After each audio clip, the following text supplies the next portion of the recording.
But I think we want to be mindful of internalized racism.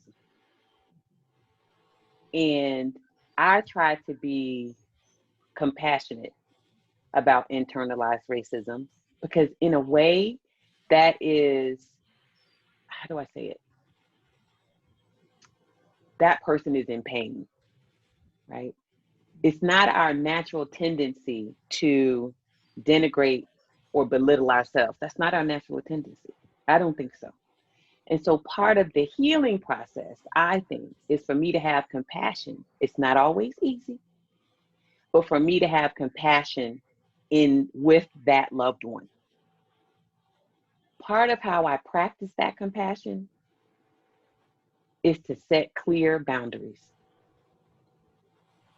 Meaning, for example, when I hear that loved one speaking ill of other people, I ask them to stop. And I just say, you can't do that with me. Avec moi. No, right? You can't do that with me. And I explain why they can't do that with me. That's one. Two is I manage my expectations of my loved one, recognizing that I can't change that person. I can only change me. And so if I set clear boundaries, if I set my expectations, and if I remember that I can't change that person, I can protect myself so that I don't have to hear the negativity. And I can model for my loved one what my expectations are for them, i.e., you don't say those negative things around me because I don't believe in that, right? And then finally, I think we can sprinkle some light by speaking positively as a counter to the negativity.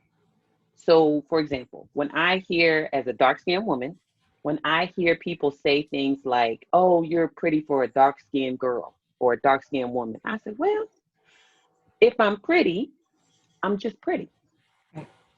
Don't qualify it with the rest of that sentence. And sometimes I'll be brave and I will say, I want you to repeat that to me, but leave off that part about for a dark-skinned woman. And if I have the energy, I will teach them what's wrong with that sentence, what's wrong with that phrasing. But sometimes I don't have the energy. So I just say, repeat that, but leave off that last part. So hopefully that helps. Merci for the questions.